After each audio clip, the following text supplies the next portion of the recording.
Chers et frères dans le Christ, paix, joie, grâce, amour, chacun à chacune de vous, au nom de notre Seigneur Jésus-Christ, en ce 28e dimanche du temps ordinaire. S'il y a quelque chose de commun entre la première lecture et l'évangile d'aujourd'hui, c'est bien la question de la lèpre.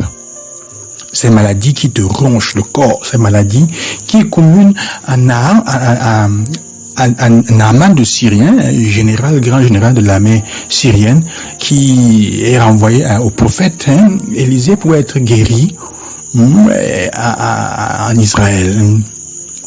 Et aussi commune à ces 10 lépreux qui rencontrent Jésus sur leur route et qui se tient loin de lui pour crier une seule chose. La douleur de la marginalisation, la douleur de l'éloignement, du mépris qu'ils vivent, leur fait simplement prier du fond de leur cœur avec 4 paroles. Seigneur, aie pitié de nous, 5 paroles. Et devant cette prière qui surgit de la douleur, le Seigneur ne peut pas rester insensible. Les prières sont meilleures souvent, les meilleures prières d'une certaine façon. Les prières les plus récurrentes que nous avons sont les prières que nous faisons quand nous sommes dans la douleur, dans les moments difficiles. Ce sont les prières aussi les plus pressantes. Bien que parfois nous prions au Seigneur et nous le faisons sans pour autant être convaincus. C'est comme l'histoire de cet homme qui tombe pratiquement d'une falaise et il réussit à s'accrocher à une branche d'arbre. Et à un moment, il se met à crier, il était un peu athée, il n'y croyait pas beaucoup. Dieu, aide-moi, si tu es présent vraiment, si tu existes, aide-moi, en ce moment de difficulté. Vraiment, si tu m'aides, je vais vraiment croire. Si tu m'aides, je vais passer toute ma vie à être fidèle à toi. Alors, après avoir fait cette prière dans le fond du cœur, avec vraiment beaucoup de confiance et de sérénité, il entend une voix qui lui dit, laisse la branche. Il dit, mais comment? Si je laisse, je vais tomber. Il dit, mais tu as prié, tu as demandé l'aide. Non. Il dit, oui. Il dit, laisse la branche. Le monsieur dit, non, je ne peux pas laisser la branche. C'est un peu ça aussi. Cette histoire est un peu pour dire quelle est la nature de la réponse de Jésus aux lépreux. Qui sera plus ou moins la même réponse que le prophète lui donnera à Naaman, va te laver dans le fleuve.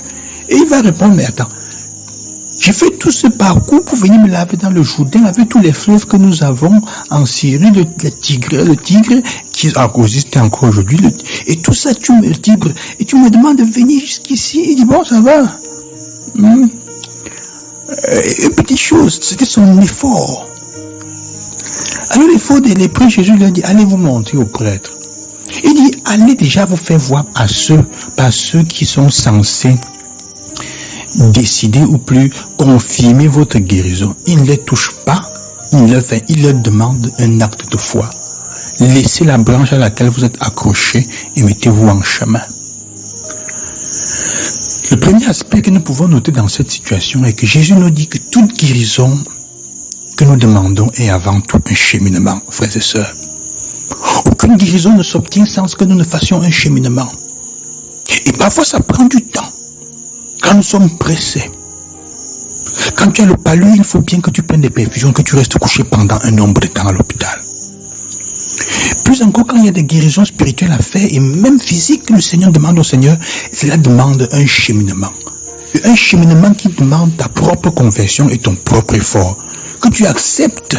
Les lépreux auraient même pu dire, mais attends, tu ne nous as même pas touché, rien, tu dis que quoi? Et c'est pendant qu'ils étaient en chemin qu'ils sont guéris. Si ta foi est vraie, et celui qui va retourner, l'unique samaritain païen qui va revenir pour la gratitude, Jésus lui dit, ta foi t'a sauvé. Il va obtenir quelque chose en plus, le salut. En plus de la guérison d'une maladie qui peut revenir, il va obtenir quelque chose de bien plus grand, le salut. Comme pour dire que la guérison, quand on demande à Dieu, on prie, il nous insère toujours dans un cheminement.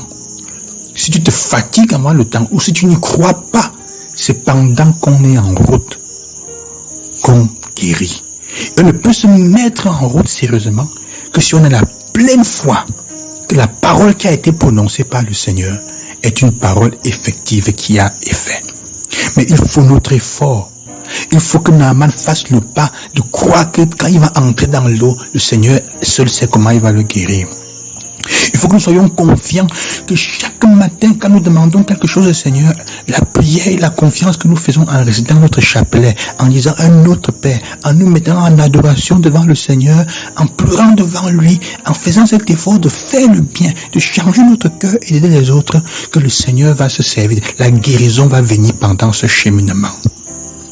Tu peux demander au Seigneur la guérison de tes péchés et le Seigneur met de la paix dans ta famille quand tu continues à être quelqu'un qui est belliqueux. Quand il te dit mets-toi en route et fais ton effort de réconciliation, mais tu refuses dans ton cœur le sentiment de haine et de rage et de colère qui est là va attirer sur toi les mauvais esprits de colère et la présence du Seigneur ne pourra pas agir dans ta vie.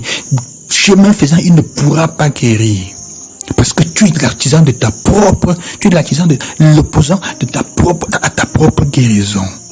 Chemin faisant. Ces hommes, les 9 autres ne vont pas revenir vers Jésus. Ils ne reconnaissent pas qu'il faut retourner. Ils n'obtiendront pas le salut. Il ne s'agit pas seulement de guérir, il s'agit aussi d'être sauvé. C'est la deuxième chose. C'est la deuxième chose.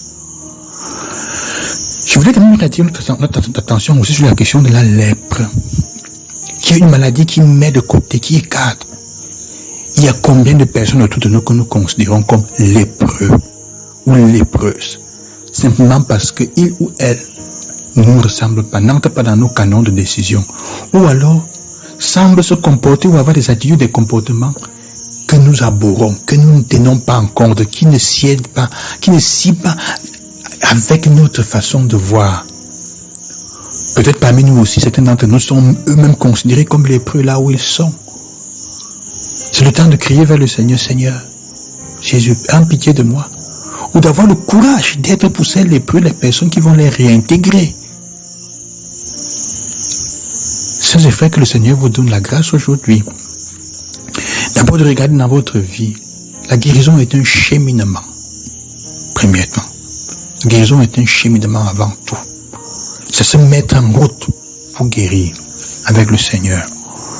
Deuxièmement, nous sommes invités à réinsérer dans notre relation toutes ces personnes qui sont considérées comme lépreuses, que nous marginalisons, que nous mettons de côté, que nous avons exclues de nos sociétés, d'une manière ou d'une autre, pour une raison ou pour une autre. Peut-être parce qu'elles ne nous sied pas, leur face est différente de la nôtre, différentes familles. Peut-être parce qu'elles pensent simplement différemment de nous. On marginalise. Il y en a combien autour de nous qu'on regarde avec haine et qu'on insulte, peut-être simplement parce qu'ils ne s'habillent pas avec les mêmes habits, le même prix que nous. Que le Seigneur vous bénisse dans ce jour qui vous accompagne. Au nom du Seigneur, je vous accorde la bénédiction. À demain, loué soit Jésus-Christ.